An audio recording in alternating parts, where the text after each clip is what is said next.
বাচ্চাটাকে দেখে ক্ষণিকের জন্য স্তব্ধ হয়ে গিয়েছিলেন সুরমা দেবী। কুহেলির ডাকে চমক ভাঙল। কুহেলি অবাক হয়ে জিজ্ঞেস করল, কি হলো, চমকালে কেন? কি দেখছিলে? সুরমা দেবী আঙুল তুলে সামনের দিকে ইশারা করলেন। কুহেলি তাকিয়ে দেখল ওই 3-3.5 বছরের জনাকুড়ি বাচ্চা বিভিন্ন রকমের গাছ সেজে দাঁড়িয়ে আছে রাস্তার ধারে। কোনো প্লে স্কুল থেকে এসেছে বোধহয়। কি হলো? অবাক হয়ে জানতে চাইল কুহেলি। সুরমা দেবী বললেন, ওই আপেল গাছ সাজা বাচ্চাটাকে দেখো, অবিকল বাবুর মতো না? চোখ বড় বড় করে তাকালো কুহেলি। কয়েকদিন আগেই পিসতুত ননদ বৃষ্টি ওদের ছোটবেলার অ্যালবাম বের করে দেখিয়েছিল। সেখানেই দেখেছিল স্বয়মের ছোটবেলার ছবি। এত বছর আগের ছবি বলে স্পষ্ট মুখটা বুঝতে পারেনি, তাই এই বাচ্চাটাকে দেখে সত্যিই মনে হলো যেন ছোট্ট স্বয়ম দাঁড়িয়ে। মুচকি হাসল কুহেলি। হোটেলে ফিরে শাশুড়ি বৌমা বাচ্চাটার কথা ফলাও করে বলতেই স্বয়ং বলল, শুনেছি পৃথিবীতে একই রকম দেখতে নাকি 7 জন মানুষ থাকে। বাচ্চাটা তাহলে আমার ছোটবেলার ডোপ্যাংলার। সত্যি বলছি রে বাবু, মনে হচ্ছিল যেন হুবহু তুই দাঁড়িয়ে। উত্তেজিত হয়ে বললেন সুরমা দেবী। মৃদু হেসে নিজের ঘরে চলে গেল স্বয়ং। পেছন পেছন এলো কুহেলি। চা খাবে? জানতে চাইল কুহেলি। কানে হেডফোনটা গুঁজতে গুঁজতে স্বয়মের উত্তর এলো, না। ব্ল্যাঙ্কেটে আপাদমস্তক মুড়ি দিয়ে শুয়ে পড়ল স্বয়ং। কানটা লাল হয়ে উঠল কুহেলির। দরজা খুলে ব্যালকনিতে চলে এলো। শীতটা ভালোই আছে এখানে, তবুও দাঁড়িয়ে রইল ও। আজ ওদের বিয়ের 3 মাস পর স্বয়ং হানিমুনে আসতে রাজি হয়েছে, তবে শর্ত মা বাবাকেও সঙ্গে আনবে। কেমন হানিমুন এটা? অনেক চেষ্টার পরেও সুরমা দেবী আর অম্বরীশবাবু নিরস্ত্র করতে পারেননি ছেলেকে। অগত্যা আসতেই হয়েছে। স্বয়মের এহেন শর্তে খুব একটা অবাক হয়নি কুহেলি। যে লোকটা ফুলশয্যার রাতে আগে রুমে ঢুকে ঘুমিয়ে পড়তে পারে, তার থেকে এর বেশি কি আর আশা করা যায়? এই 3 মাসে কবার তারা শারীরিকভাবে মিলিত হয়েছে সেটাও গোনা যাবে। আর সবচেয়ে মজার কথা, লাজ লজ্জার মাথা খেয়ে প্রত্যেকবার এগিয়ে গিয়েছে কুহেলি। আশ্চর্য রকমের নিরাসক্ত এই লোকটা, কিন্তু কেন? শারীরিক ত্রুটি যে কিছু নেই সে ব্যাপারে কুহেলি নিশ্চিত। তবে সমস্যাটা কোথায়? স্বয়ংকে কুহেলি সেই ছোটবেলা থেকেই অল্প স্বল্প চেনে। প্রাণচঞ্চল আড্ডাবাজ একটা ছেলে, কিন্তু বিয়ের পরে মনে হচ্ছে যেন অন্য এক স্বয়ংকে দেখছে সে। কুহেলির হয়তো এখন কাঁদা উচিত, কিন্তু ঠিক কান্নাও পাচ্ছে না। এক অদ্ভুত রকমের বিতৃষ্ণায় মনটা ভরে যাচ্ছে। লোকটার উপর রাখতে গেলেও রাখতে পারে না ঠিক। কেন? কুহেলি জানে না। আজ বিকেলে খানিক জোর করেই স্বয়ংকে হোটেলের ঘর থেকে বের করেছিল কুহেলি। দুজনে পাহাড়ি রাস্তায় এলোমেলোভাবে হাঁটছিল। সঙ্গে ক্যামেরাটা নিতে ভোলেনি স্বয়ং। ক্যামেরার শাটার টেপার সঙ্গে সঙ্গে ওর মুখটা অদ্ভুত এক প্রশান্তিতে ভরে যাচ্ছিল। ভালো লাগছিল কুহেলিরও। ছবি তোলাটা স্বয়মের প্যাশান। মায়ের কাছে শুনেছিল স্বয়ং নাকি ফটোগ্রাফি নিয়ে পড়তে চেয়েছিল, কিন্তু বাড়ির অনুমতি পায়নি, তাই পড়াও হয়নি। অতি তুচ্ছ জিনিসকেও স্বয়ং তার ক্যামেরার ফ্ল্যাশে আকর্ষণীয় করে তুলতে পারে। এখনও তাই করছিল।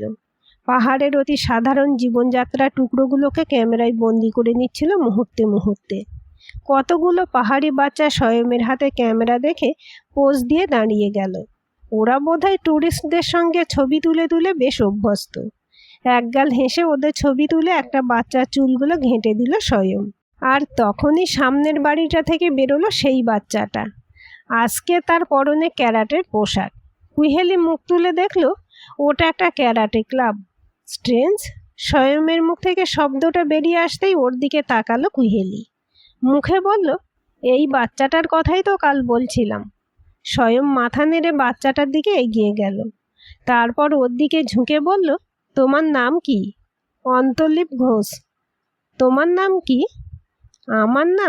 আমার নাম স্বয়ং ব্যানার্জি। আর ওই আন্তিতাল? হা, আমার নাম কুহেলি। বাচ্চাটার আধো আধো বুলি শুনে হাসতে হাসতে জবাব দিল কুহেলি। স্বয়ং কুহেলির দিকে ফিরে বলল, চলো এগোনো যাক। কুহেলি মাথা নেড়ে সায় দিল। ওরা দুজন কিছুটা এগোতেই পেছন থেকে শুনতে পেল একটা গলা। বুড়ো, তোকে কতবার বলেছি না এরকম একা একা রাস্তায় বেরোবি না?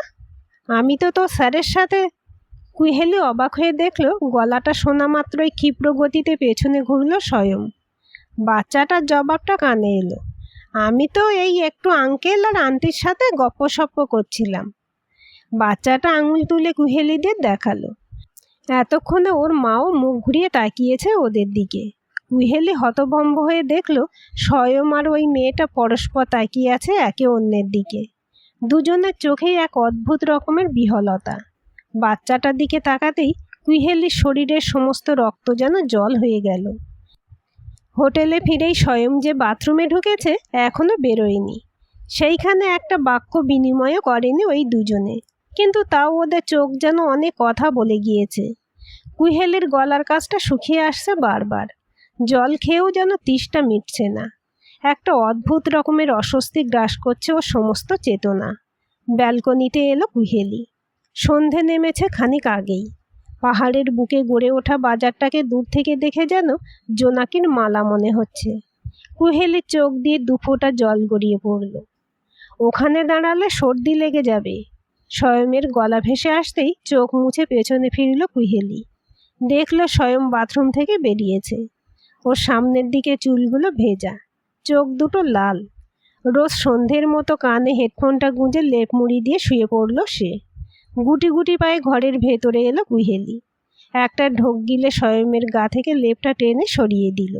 আচমকা লেপটা সরে যেতেই চোখ খুলে তাকালো স্বয়ং। কুহেলিকে দেখে হেডফোনটা খুলল। কুহেলি বলল, ওঠো, কথা আছে। স্বয়মের অ্যাডামস অ্যাপেলের কম্পন নজর এড়ালো না ওর। স্বয়ং উঠে বসতেই কুহেলিও বসলো তার সামনে। কিভাবে কথাটা শুরু করবে ঠিক বুঝতে পারছিল না ও। তাও মনের সমস্ত শক্তি একত্রিত করে বলল, 3 মাস বিয়ে হয়ে গেল আমাদের, তাও তোমাকে বরাবর ভীষণ অচেনা ঠেকেছে। বারবার মনে হতো ভালো স্বামী স্ত্রী হয়ে উঠতে পারছি না দুজনেই। আর আজ তো হাতে নাতে প্রমাণ পেলাম স্বয়ং। কি? অস্পষ্ট বলল স্বয়ং। ভালো স্বামী স্ত্রী হতে গেলে আগে ভালো বন্ধু হতে হয়। কোনো গোপনীয়তা থাকে না দুজনের মধ্যে। ভালো স্বামী স্ত্রী কোনোদিনও হতে পারবো কিনা জানি না, কিন্তু আমি তোমার ভালো বন্ধু হতে চাই। কুহেলি, প্লিজ বলবে ওই মেয়েটা কে? আর শুধু ওটাই না, আমি সব কিছু জানতে চাই, প্লিজ স্বয়ং। বেশ, তবে তাই হোক। আমি তোমাকে সবটা বিয়ের আগেই জানাতে চেয়েছিলাম, কিন্তু কারুর দিব্যির কাছে হার মানতে হয়েছিল। আজকে আমি সব জানতে চাই, বলবো, সব বলবো। কুহেলি, তুমি জানো কি না জানি না, উচ্চ মাধ্যমিক থেকে আমার রেজাল্ট খারাপ হতে শুরু করেছিল। অনেক ভেবেও কিছু কারণ খুঁজে পাচ্ছিলাম না। কলেজে বাধ্য হয়ে আর্টস নিলাম, কিন্তু সেখানেও ফেল। ফার্স্ট ইয়ারের রেজাল্ট কহতব্য নয়, কোনো মতে অনার্সটা টিকিয়েছিলাম। ঠিক এই সময় আমার জীবনে এলো রিমিল। ক্লাসে আগেই পড়তো, কিন্তু সবাই আমার বাইরের অ্যাপিয়ারেন্সটা দেখে ভাবতো আমি হয়তো দারুণ রেজাল্ট করব। কিন্তু সেটা যখন হলো না, সবাই আড়ালে হাসাহাসি শুরু করলো। ব্যতিক্রম শুধু রিমিল। এই সময় আমার দিকেও সাহায্যের হাত বাড়িয়ে দিল। ওর সাহায্য আর অনুপ্রেরণায় সেকেন্ড ইয়ারেই অনেক উন্নতি করলাম। তারপর থার্ড ইয়ারে ফার্স্ট ক্লাস। ফার্স্ট ইয়ারটাই অত কম না পেলে গ্র্যাজুয়েশনে টোটালটা আরও ভালো হতে পারত। যাই হোক, এরই মাঝে কখন যেন রিমিল আর আমি অনেক ঘনিষ্ঠ হয়ে গেলাম, বন্ধুর চেয়েও অনেক বেশি কিছু। কেউ কাউকে কনফেস করেনি প্রথমে, কিন্তু ওকে ছাড়া এক মুহূর্ত আমার চলতো না। থার্ড ইয়ারের শেষে দুজনে দুজনের কাছে কনফেস করলাম। এরপরও ইউনিভার্সিটিতে মাস্টার্স ডিগ্রি করতে গেল, আর আমি কলেজে সুযোগ পেলাম। ভয় পেতাম, ইউনিভার্সিটিতে নিশ্চয়ই অনেক ভালো ছেলে আছে, রিমিল হয়তো। কিন্তু না, ও একবারের জন্য আমার সঙ্গ ছাড়েনি। শুধু পড়াশোনায় সাহায্যই নয়, সমস্ত বিপদ আপদ, মন খারাপ সব কিছুতে পাশে থেকেছে। আমি ফ্রাস্ট্রেটেড হয়ে গেলে পাগলের মতো আচরণ করি, ও সেই সব অবলীলায় সহ্য করেছে। 7 বছর একসঙ্গে ছিলাম আমরা। তাহলে বিয়ে করলে না কেন দুজনে? যখন শুধু বন্ধু ছিলাম, রিমিল প্রায়ই বলতো চাকরি পেলে ও কোনো পাহাড়ি এলাকায় সেটেল করতে চায়, সবার থেকে দূরে। আমি হাসতাম। তারপর আমার বিশ্বাস ছিল মাই হবে সেই প্রথম মানুষ যে আমাদের সম্পর্কটাকে মেনে নেবে। কিন্তু কখনো টের পাইনি আমার মা, তোমার মা নিজেদের মধ্যে আগেই কমিটমেন্ট করে রেখেছে। মা ভয় দেখালো বিষ খাওয়ার। কি করতাম আমি বলো? মাকে ভীষণ আমি ভালোবাসি। আমি ভেবেছিলাম তোমাকে সব খুলে বলবো, তুমি নিশ্চয়ই আমাকে বুঝবে। কিন্তু মা আমাকে দিব্যি দিল যাতে তোমাকে কিছু না বলি। আমি মাকে কষ্ট দিতে চাইনি, তাই নিজেকেই দুহাতে মুখ ঢেকে ফেলল স্বয়ং। আর রিমির, তার কথাও তো ভাবোনি তুমি। তোমরা তো ফিজিক্যালিও উত্তেজিত হয়ে কথাগুলো বলল কুহেলি। স্বয়ং মুখ থেকে হাত সরিয়ে বলল, ট্রাস্ট মি কুহেলি, কোনোদিনও আমরা ফিজিক্যালি ইনভলভড হইনি। কিন্তু যেদিন ওকে সব জানালাম ভীষণ কান্নাকাটি করেছিল। তারপর আচমকা একদিন আমার আগে যেখানে পোস্টিং ছিল সেখানের বাসায় আসে। ওকে অনেক শান্ত দেখাচ্ছিল সেদিন। আমি অবাক হয়ে গেছিলাম ওকে দেখে। সেদিনই আচমকাও। তারপর প্রথম আমরা, আর ওই দিনই শেষ। সেদিন একটুও টের পাইনি ওর আসল প্ল্যানটা কী ছিল। প্ল্যান? জানো তো, মেয়েটা বড্ড জেদি ছিল। যখন চাকরি না পেয়ে ফ্রাস্ট্রেশনে ভুগছি বলতো কিছু না কিছু একটা ঠিক হয়ে যাবে। আমি বলতাম কিছু না কিছু দিয়ে কি বাঁচা যায়? ও বলতো, তুই আমাকে যেমন রাখবি আমি তেমনই থাকবো, শুধু আমাকে ছেড়ে যাস না কখনো। কিন্তু আমি কথা রাখিনি। ও বলেছিল যে ওর জীবনে প্রথম ভালোবাসা আমি, আর যে পরিস্থিতি আসুক না কেন ও চাই এটাই যেন শেষ হয়। তোমাকে প্রত্যক্ষভাবে পাইনি, কিন্তু তোমার সন্তানের মধ্য দিয়েও তোমাকে পেতে চেয়েছে। ও তো ওর তরফে কথা রেখেছে, কিন্তু তুমি? আমি একটা মেরুদণ্ডহীন মানুষ, আমি ওকে দেওয়া কথা রাখতে পারিনি, কোনো দিনও পারবো না। ও যে সাহসটা দেখিয়েছে আমি তা শিখি ভাগো। মনের মধ্যে জমে থাকা শক্ত পাথরটাকে গলিয়ে ফেলে আজ অনেক দিন পর খানিক হলেও শান্তিতে ঘুমোচ্ছে স্বয়ং। কুহেলি এক দৃষ্টিতে ওর দিকে তাকিয়েছিল। কটা বাজে কে জানে, অনেক রাত হবে নিশ্চয়ই। কুহেলিরও বুকের ভেতরটা আজ অদ্ভুত রকমের হালকা লাগছে। যে প্রশ্ন এতদিন ওকে তাড়া করে বেড়াতো আজ সব কিছুর উত্তর পেয়ে গেছে একসঙ্গে। আজ আর স্বয়মের উপর কোনো অভিমান হচ্ছে না, বরং ওর জন্য সিম্প্যাথি হচ্ছে। আজ প্রায় 4 বছর ধরে মানুষটা কত বড় বোঝা বুকে বয়ে চলছিল। কুহেলির চোখ দুটো আচমকা আর্দ্র হলো। না, নিজের জন্য নয়, সেই মেয়েটার কথা ভেবে যে নিজের ভালোবাসার মানুষটার জন্য নিজের সব কিছু উজাড় করে দিয়েছিল, কিন্তু বিনিময়ে পেল শুধু প্রত্যাখ্যান। কুহেলির মা, স্বয়মের মা, দুই বান্ধবী অনেক দিন আগেই দুজনে ছেলে মেয়ের 4 হাত এক করার সিদ্ধান্ত নিয়েছিলেন, কিন্তু জানতে চাননি ছেলে মেয়ের মনের কথা। কুহেলির জীবনে বসন্ত আসেনি কোনো দিন, তাই ও আপত্তি করেনি।